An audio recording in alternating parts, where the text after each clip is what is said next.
अशी हवा असली तर बघा खूप छान वाटतं. म्हणजे एक आधार मिळतो आपल्याला. खरं तर दिवसभराचं ऊन अगदी 8 वाजतापासून आता गरमी व्हायला लागलेली आहे आणि झाडांची अवस्था बघा तुम्ही कशी झाली, ते किती सुकलेत बिचारे. आणि आपली ही काहीशी अवस्था तशीच असते. त्यामुळे अशी हवा असली ना, एक आधार मिळतो, छान वाटतं, फ्रेश वाटतं आणि गरमी जरा कमी होते. पण या हवेमुळे आमच्या घराची कंडिशन ही काहीशी अशी होते बघा. ही दिसते ना, कडेकडेनं साचलेली ही सर्व राख आहे आणि त्या राखेमुळे अशी काहीशी कंडिशन झालेले हे माझे पाय आहेत. ॲक्च्युली म्हणजे स्वयंपाकाला सुरुवात करण्याआधी मी किचन आणि हॉल तरी झाडून घेते. आता पोछा मारणं तर काही होत नाही, पण तेवढ्यातही मग अशी काहीशी पाय होऊन जातात.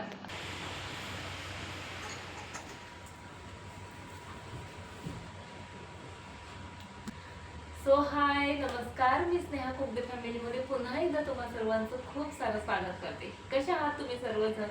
आशा करते तुम्ही सर्वजण मस्त मजेत आणि भरपूर आनंदात असाल. सो बघितलं ना तुम्ही, आम्ही अगदी कोळशात राहतो, राखेत राहतो ना म्हटलं तरी चालेल बाबा.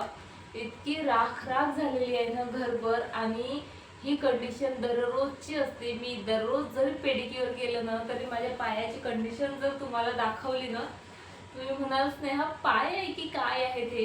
कारण बघा, हिवाळ्यात तरी आपण थंडीमुळे त्रास होतो, पाय अखडतात किंवा वाताचा त्रास होतो म्हणून जबरदस्तीने इच्छा नसताना चप्पल वगैरे जे आहे स्लीपर घालत असतो.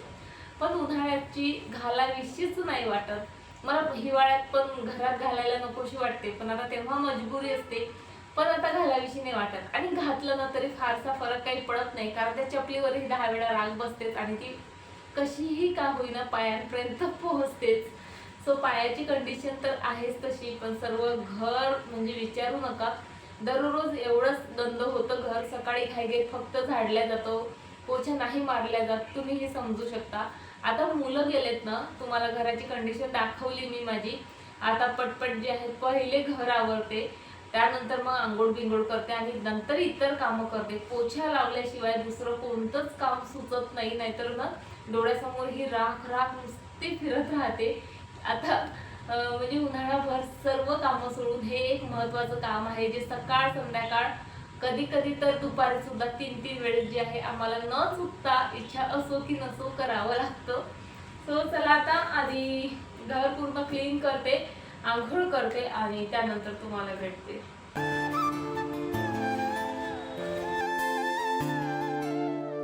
सर्व क्लिनिंगची कामं आवरली आणि आवरताना अर्धा ते पाऊण तास कमीत कमी मला फक्त पोछा लावायला जातो, माहीत आहे का. सो ते सर्व मस्त क्लीन केलं, त्यानंतर जेवण वगैरे केलं, म्हणजे स्वयंपाक बनवून. आणि ह्या वड्या मी 2 दिवसापूर्वी बनवल्या होत्या बघा.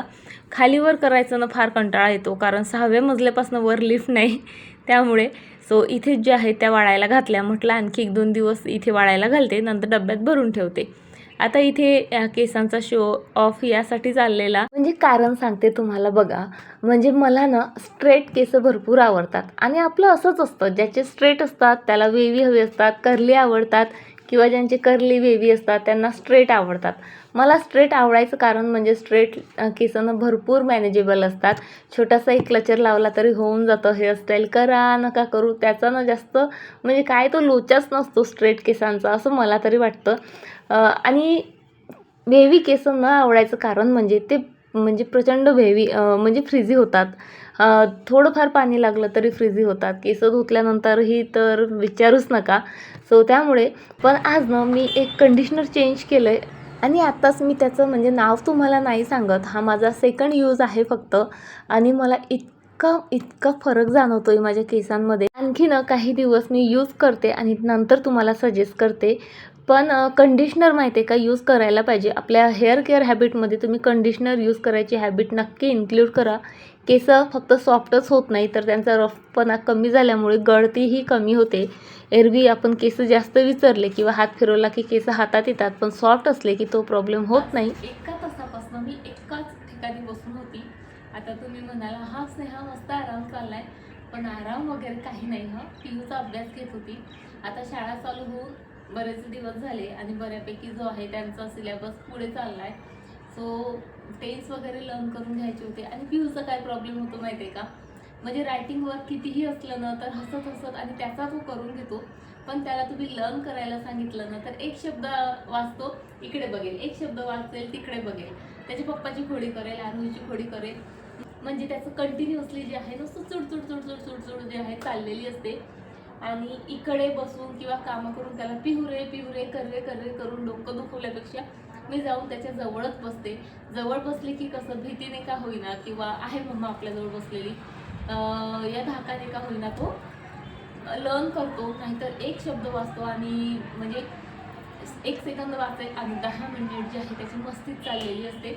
म्हणून त्याच्याच जवळ म्हणजे आता मी ठरवलं किमान तो लर्न करत असताना तरी मी त्याला ना अशी चिपकूनच बसेल की कर कर कर. काही दिवस खरंच आता मुलांना कसं सुट्ट्या असल्यामुळे मुलांचं मन लागत नाही अभ्यासात, अशा वेळेस हाच पर्याय मला योग्य वाटतो. एकदा का रेग्युलर स्कूल झाली ना की त्यांचं मग ते व्यवस्थित अभ्यास करतात. हां, काय सांगत होती मी, तर मी पिहूजवळ 1-1.5 तासापासून बसून होती. आता इथे आले, मस्त निवांत बसले तर मुलांचं लगेच चालू झालं, मम्मा काहीतरी खायला दे, काहीतरी खायला दे, काहीतरी वेगळं दे, किंवा काय आहे मम्मा खायला. हे 3-4 प्रश्न मला इतके इरिटेट करतायत ना आजकाल की काय सांगू तुम्हाला. म्हणजे धाकीच पडते मी. आता काही म्हणजे खायचा वेळ झाला, आता काय देऊ यांना. कारण होतं असं, आता मुलांच्या शाळेचं टायमिंग बघा खूप कमी आहे. म्हणजे आजचा शेवटचा दिवस या टायमिंगचा आहे होती आणि उद्यापासनं तर 7:30 ते 11 आरोहीची असणार आहे, 7:45 ते 11 पिहूची असणार आहे. त्यामुळे उद्यापासनं तर माझी परीक्षा आहे. पण त्याहून मोठी परीक्षा एक असते ती म्हणजे की मम्मा इतक्या कमी वेळेसाठी शाळा असते, 15 मिनिटाचाच ब्रेक देतात, त्यातही तू भाजी पोळी देते, त्यातही तू हे देते ते देते, काय नेहमी उपमास देते, काय नेहमी पोहेच देते, काय नेहमी इडलीच देते. म्हणजे जे तुम्ही नवीन विचार करून करून किंवा प्लॅन करून ठरवता देताना ते मुलांना म्हणजे जुनंच वाटतं. तेच ते देते मम्मा, तेच ते देते, असं जे आहे त्यांचं चाललेलं असतं. आणि पिहू तर झोपीतनं उठला आणि डोळे चोळून आला की त्याचा पहिला प्रश्न असतो, मग आज काय देते मला टिफिनमध्ये. हां, ते नको, ते दिलं तर मी जाणारच नाही, मी खाणारच नाही. इतकी नाटकं त्या पोराची. सकाळची ती वेळ ना घाई गडबडीत कशी तरी म्हणजे मारून देते, किंवा त्यावेळेचं एक प्लॅनिंग असतं माझ्या डोक्यात की हे दिलं की पिहू आवडीने खाईल किंवा आरोहीला आवडेल.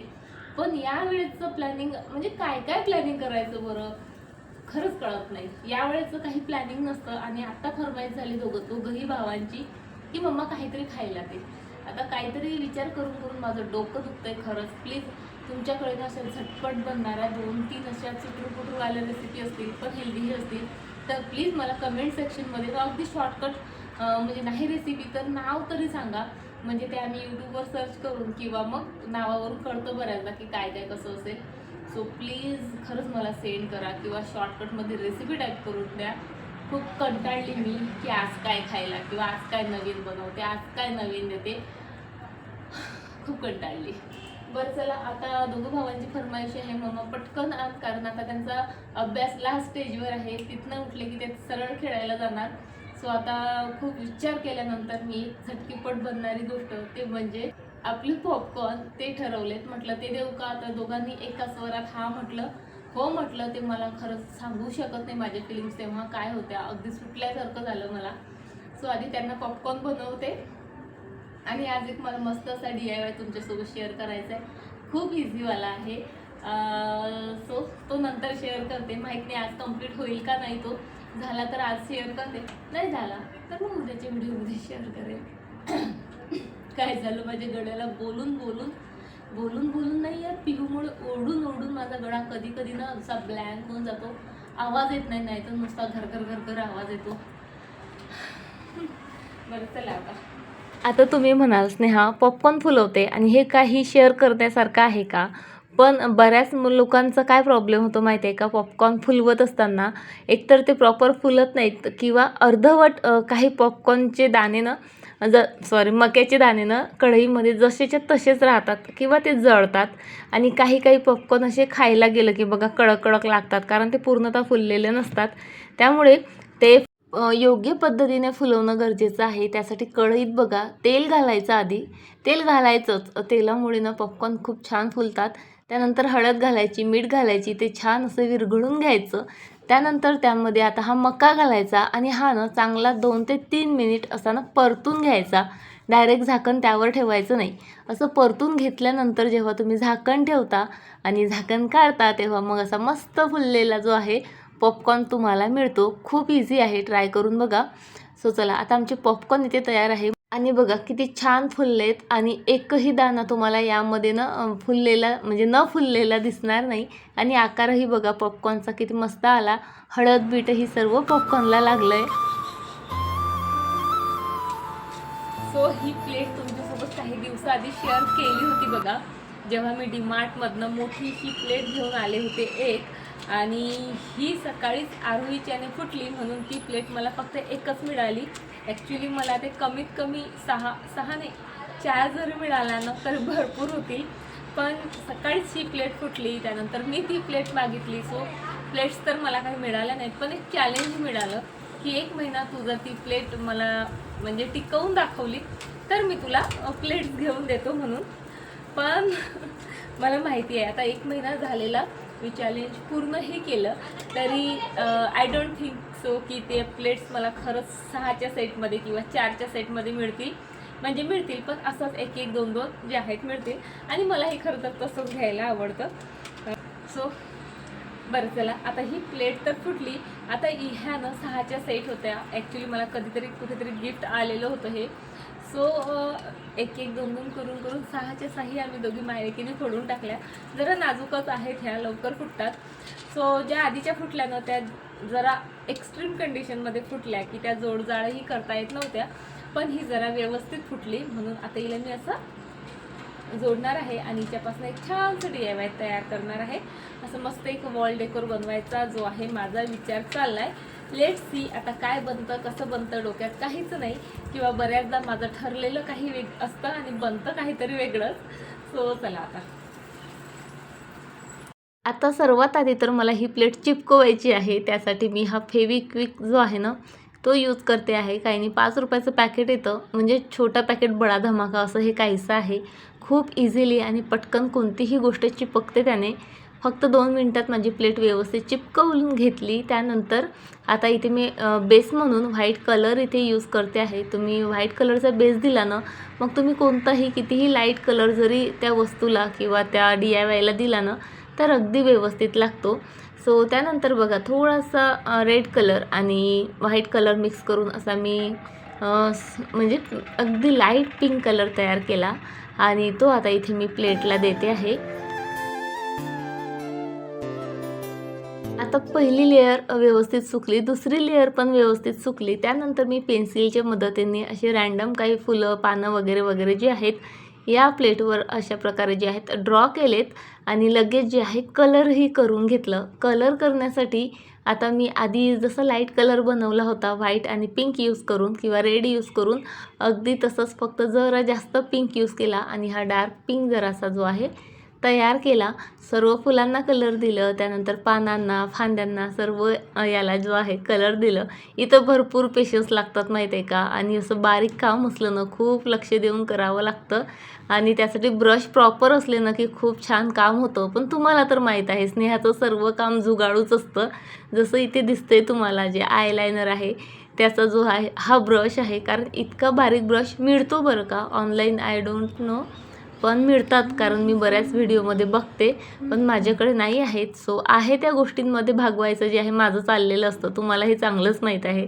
सो अशा प्रकारे जे आहे बघा छान शेडिंगमध्ये जे आहे मी व्यवस्थित मला पाहिजे तसं कलर करून घेतलं. त्यानंतर आता गोल्डन कलरची बारी, म्हणजे सर्वात शेवटची स्टेप चालली माझी ही. काही नाही, प्लेटला जरा बॉर्डर जी आहे मी गोल्डन कलरनं इथे देते आहे. आणि हो, त्यानंतर मी या प्लेटला वॉर्निशसुद्धा लावलं, पण ती क्लिप माझ्याने डिलीट झाली आहे बहुतेक. सो मी तुम्हाला माहीत आहे जे एशियन पेंटचं क्लिअर कलर असतो ना तोच ॲज अ वॉर्निश म्हणून लावत असते. आणि त्यानंतर 2 ते 3 तासानंतर माझी प्लेट बघा अशा प्रकारे बनवून तयार आहे. आता उन्हाळा असल्यामुळे कलर फार लवकर सुकतो.